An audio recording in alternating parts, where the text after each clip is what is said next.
All right, let's talk about something important, something that touches so many of us, but we don't always talk about it out loud. I'm talking about depression. If you're going through it, you are not alone, not even a little bit. It's easy to feel like you're the only one carrying this heavy feeling, but I promise you, you're not. It's more than just a bad day. So, what exactly is depression? Let's break it down in the simplest way possible. Imagine you're carrying a backpack. On a normal day, it has your keys, your phone, maybe a book. It's manageable. But with depression, it's like heavy rocks being added every day. Soon it's so heavy you can barely stand. It makes you tired all the time, hard to get out of bed, hard to focus, even hard to enjoy a slice of pizza. Family can be the first line of defense against that heavy backpack. Your love and support can be a powerful anchor. It's not about having all the answers or saying the perfect thing. It's about creating a safe space where they feel loved unconditionally. Patience is probably one of the greatest gifts you can offer. Recovery isn't a straight line. There will be good days and bad days. It takes incredible strength to face each day when you're dealing with it. You are strong. And then there's listening, really truly listening. Let me tell you about a woman named Maria. She was bright, funny, and loved to garden. But slowly, depression began to creep into her life. Her beautiful garden started to get weedy. She stopped calling her friends.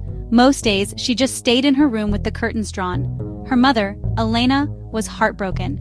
At first, she tried to fix it. She'd burst into Maria's room, open the curtains, and say, "Come on, it's a beautiful day." After talking to a counselor, she changed her strategy. Instead of trying to pull Maria out, she decided to join her in it. "Hi, honey, I brought you some tea. I'm just going to sit here with you for a bit." Some days they sat in complete silence for an hour.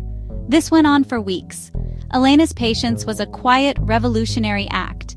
Then one afternoon, Maria said, "The weeds are probably taking over the roses." Elena didn't jump. She nodded and said, "Yeah, they probably are."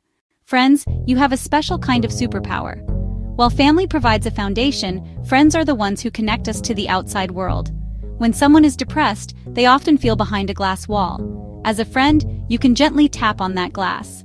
It doesn't take grand gestures. It's the small, consistent acts of friendship that often mean the most. Keep inviting them to things, even if they say no 9 times out of 10. That 10th invitation might be the one they say yes to. Try a short walk, drop off a meal, come over and watch a dumb movie. We don't even have to talk. Avoid toxic positivity. Phrases like, "just be positive," or "look on the bright side." They often make someone feel dismissed. Instead, validate. "That sounds so hard. I'm so sorry you're going through this." Be a safe harbor, sharing space and time. Simple, human, normalizing. Let me tell you about 2 best friends, David and Liam. They'd been inseparable since kindergarten.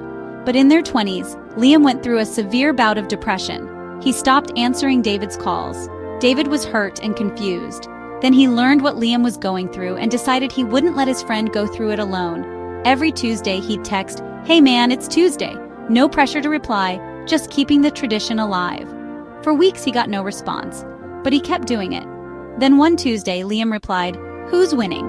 A tiny crack of light. David left a pizza on the porch and drove away. Small comfort, respectful of boundaries. Slowly, one-word texts turned into short conversations. Then one night, David knocked and they sat on the couch watching the game, mostly in silence. Support doesn't just come from family and friends. It can come from the whole community. When a community comes together, it creates a safety net that can catch people who might otherwise fall through the cracks. It's about creating an environment where mental health is talked about openly and without shame. This can happen in schools, workplaces, and our neighborhoods. Support groups are a fantastic resource. People who've been there understand and reduce isolation. Community centers, hospitals, and faith organizations often host these groups and can be a lifeline. Local activities, community garden, walking groups, book clubs, provide low-pressure social interaction. Small, everyday interactions send the message, "You are seen." There's a small town that noticed many residents were struggling, especially during long, gray winters. Instead of shrugging, neighbors organized a simple weekly event, Sunlight Saturdays. Free, warm, welcoming. Tables, chairs, big pots of coffee, pastries, board games, puzzles, a corner to read. No agenda, just come. At first only a few showed up, but word spread. People began to look forward to it.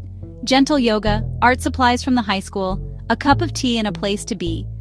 For some, it was a game changer. It gave people a reason to leave the house. Little acts of hospitality creating a culture of care.